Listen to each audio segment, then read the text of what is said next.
Hey everybody, it is Durger time.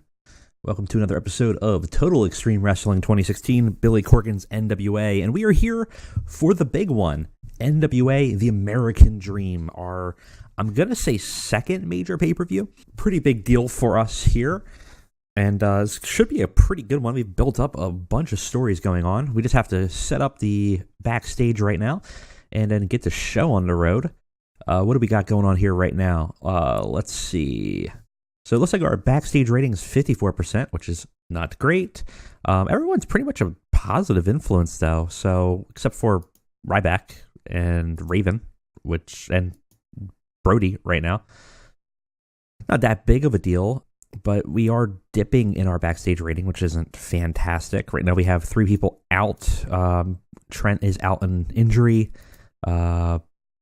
Oh, no. One of our announcers isn't here. That's not good. Okay, that's interesting. DJ Hyde's working somewhere else. That's fine. But everybody else is essentially available. And let's go ahead and let's we're low. Let's meddle a little bit. Let's try to get people to be friends. Here, Colt and Bobby Lashley. That sounds fine. Hey, they got a strong friendship. So now there it is, right there. Colt Cabana and has a strong friendship with Bobby Lashley. That's really cool. Essentially, what that does is it's going to boost our ratings a little bit, I believe. But also, mostly, what will happen is if they work together, if they're in the locker room together, they're going to start, sharing tips and tricks. I really probably should have done that with a younger worker to kind of help build. But that's fine. That'll be okay. That's good anyways. And possibly what they'll do is maybe their relationship together will be something that will kind of give some positive vibes to the locker room. Because 56% is not fantastic. We should probably look to see what some of our rules are in the locker room as well. See if we're having a negative influence that way. I can't imagine anything that's really doing that. I know it says that backstage rules are having a negative effect, but I don't really have anything that's, significant on there, but we could check it later. All right, let's go ahead and we got to set our broadcaster. I believe the CW is doing our pay-per-views, so we will add them in. There we go. We're going to have to set location. Hopefully I don't do what I did yesterday, and hopefully I don't do what I did last time and set a stadium of 800 people. That wouldn't be good. That didn't help us at all, but we'll make sure to not do that. So apparently, if I just leave this alone, for some reason, it doesn't always pick the best place. So I think we're fine there. Okay, I think we can just move on. Is this selected? It's selected. Yeah, it's selected. I think. Probably. Yeah, I hope. It's probably fine. All right, let's go ahead and let's go book this show. All right, everybody, we are back, ready for NWA, The American Dream, our second major pay-per-view. Got a whole bunch of events going on here, a whole bunch of segments. Let's get started. All right, so we start off with nothing but just a little pre-show action, just something to get as many people on the card as possible. Make sure people are not too upset with us. We did leave some people behind off it, just the nature of the beast, but we try to get as many people on here as we could. So we start off with a women's division match, just a quick little pre-show warm-up to kind of work the crowd and get people excited. Rachel Ellering versus Candice LeRae. It's an extremely short pre-show match. Candice LeRae beats Rachel Ellering in 5 minutes, somehow with a balls plex. I'm not sure how that's supposed to work, but okay. D rating, both did pretty good. We are somehow the announcing and the color commentary was given a boost. Not sure how that happened, considering my announcer is apparently not working tonight. So yeah, okay. Hands on a very, very far away. Candice LeRae is much better than Rachel Ellering, but still pulled off a match. Simple work the crowd, nothing special. Just to get them kind of working together. And it seemed like it went well. And we start with the beginning of the show, actually with an angle with Enzo Amore Mike Verna and Rex Lawless. So what happens here is Enzo is backstage talking to Verna and Rex, and he offers to pay them for protection and to be his entourage. Seems like he's getting scared. He's getting a little nervous about things, and he's got the money to wave around. He likes to flash his cash, and it seems like they accept his offer, and they join him. I guess it's maybe two Brooklyn boys meeting another one. Something about that kind of work together, I guess. Does well, actually gets the crowd hotter. Actually started the show with a strong start. Enzo's just natural charismatic abilities probably led to that, which is pretty good. D-, not too bad. Then we start with a tag team match, a triple threat, as we know from the last show where there was basically a double disqualification. We have the reigning champions, Gin and Juice, versus the Crew, versus the Cult of Josephus. And apparently in a very poor match, it's a shame, the Cult of Josephus has defeated Gin and Juice and the Crew in 11 minutes. In order elimination was the Crew first, then Gin and Juice. During the match, we also had Kahagas run in and attack Little Cholo. During the match, we also had Jimmy Jacobs turn on CJ Robinson. This is the major part of this elimination, was Jimmy Jacobs has turned on his partner, attacked CJ, and then Sami Callihan came in to take the pin on CJ. And the Cult of Josephus has now won the NWA World Tag Team Championships. He's got a D, not bad. Brody looked exhausted. Callahan took a crazy bump. Jimmy and CJ showed excellent chemistry together, which is great. Let's see here. So, Sammy and CJ, the best ranked in terms of performances. And then two different storylines kind of evolved out of this. Yeah, I know, Raven. I know he needs to be booked a little smarter. I'm trying to do things here, man. Get off my ass. All right. And then we have a little promo post-match segment here. Jimmy Jacobs ends up standing with the Cult and joins them, and then assaults CJ on the ground. So all the members of the Cult, Kahagas, Sami Callihan, Josephus, welcome in Jimmy Jacobs, and then they start just mercilessly stomping on Juice Robinson. Rough deal for Gin and Juice. Seems to be no more. An absolute shame. We didn't get to see much of them. They have great chemistry together. Maybe they'll come back. But something happened. Something has warped in Jimmy Jacobs' head that made him decide to side with the Cult. And it appears the Cult is growing and getting more powerful. Very bad news for the NWA. Now, sort of a breather match. We have Tenille versus Santana Garrett. Restart that. So we got a little bit of a breather here from the mayhem of that Elimination Tag Team Championship. We have a championship match between Tenille and Santana Garrett. Tenille defeats Santana Garrett in 8 minutes with a roaring elbow. It's number 2 of her title defenses. So not bad here. They're both evenly matched. We haven't really done much story-wise with them yet. But I think that's probably something we have to look at going forward, is maybe developing the women's roster on NWA a little bit stronger. Overall, though, it got the crowd hotter. They enjoyed the match. We need to develop something with her storyline, but we'll see what we can do going forward. Not bad. We have a little bit of a promo backstage. What ends up happening is Nick Aldis comes into Billy Corgan's office and asks for a big match to be on the card to prove himself tonight. Says he doesn't have the championship anymore.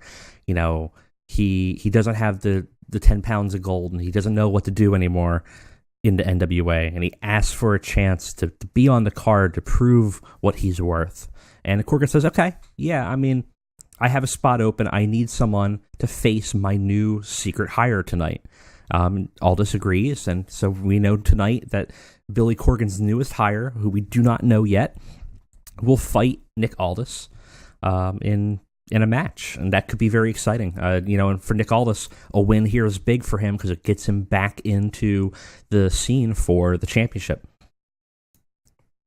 And we go to just another breather match here. Didn't have much heat, had terrible wrestling. Tim Storm defeated Bull James in 6 minutes in submission by blatantly cheating. Tim Storm's still saying that he's in the title picture, and this was a match to kind of show that despite cheating, he could still kind of manipulate the field and try to do something to get out there. Crowd was already hot. This was a working match. It was kind of just there to work the crowd, just a little light wrestling. Apparently, I didn't expect the promo before this to get people that excited. And, we see Tim Storm continuing his storyline with his struggle. We haven't seen much from him in a while, but we see he's still in the picture. He's still trying to work hard to make it big. Kind of interesting. E, 28, not bad. I mean, it's for these guys, it's not that bad. Now we have this might be the highest rated of the night. Triple threat match for the Junior Heavyweight Championship. We haven't seen them much because these assholes are on to Japan and won't come work for NWA any other day but this one, but whatever. We have a match where Marty Scurll, Will Ospreay, and Tyler Bate, because we remember Tyler Bate did win, I believe, a #1 contendership at some point. I can't remember when, but he did. Great heat, good wrestling. Tyler Bate defeats Marty Scurll and Will Ospreay in a ladder match in 10 minutes, and he retrieves the belt from the ladder. Basically, what happens here is that Marty Scurll and Will Ospreay get too focused on each other, way too focused on each other, and Tyler Bate manages to kind of sneak a win off of them. Really cool. That's a very big win for Tyler Bate. And definitely is an upset for Marty Scurll. Great rating, 59C is amazing. I think that might be the highest that we've had on the show so far. And with, ratings like this, it's not surprising. It's really good. It's awesome.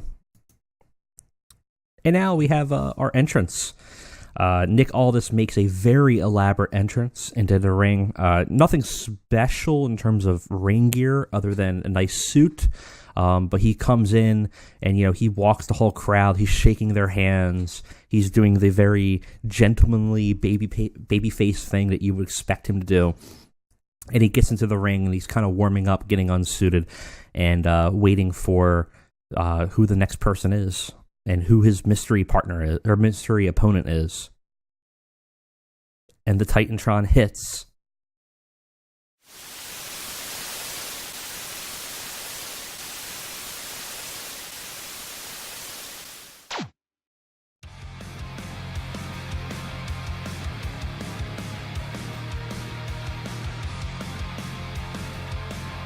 And out comes Cody freaking Rhodes.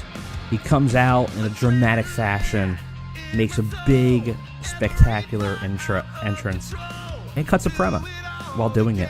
And he says, "Listen, NWA is my home. It's the home of the dream. It's the home of my father, the American dream.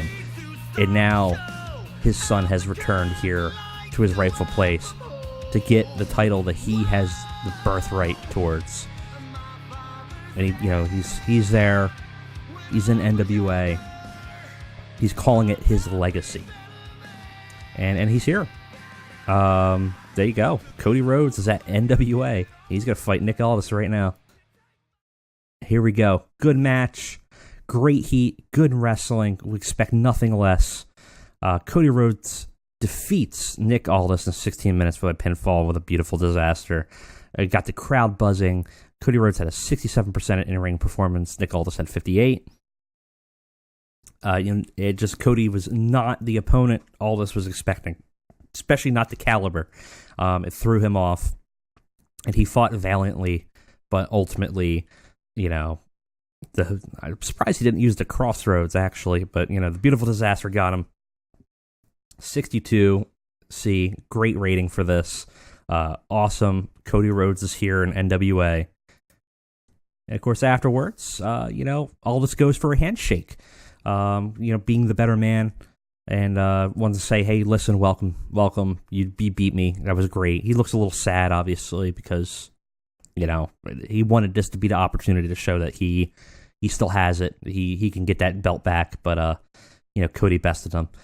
Cody takes his hand and immediately clotheslines him, starts assaulting him, and then grabs a mic and does a total 180 in his character immediately. You know, he talks about his father and has his father be disgusted at what the NWA was, the legacy that he built that's being used and abused and twisted into this facade, that this was not the NWA, this is not what his father would have won, and, you know, it's only going to be when he gets the belt and he controls NWA, that's when the legacy will be real. He says, you know, the time for the American dream is over. It is now time for the American nightmare. Continuing his New Japan Ring of Honor kind of character, you know, he throws the mic down and he actually spits at the crowd. You know, so Cody Rhodes is here, still an asshole. Nothing has changed. You would have thought maybe he would have more grace and style for coming back to the company that essentially his father kind of, you know, didn't help to build, I guess you would say, in the 80s. You know, what NWA was at its highest points, you could pinpoint directly to Ric Flair and, you know, and the American Dream, Dusty Rhodes, and their bout and their work together. Their building of that brand was really what drove the NWA to what it was. And Cody's here to fulfill that legacy, but in a twisted way, in a way that's vengeful and full of spite. All right, and we have a kind of an in-between match here, just to get these guys on the card. It's a good match, good heat, you know, nothing special here. It was a comedy match, and apparently none of them did well, which is kind of surprising, but okay, whatever, man.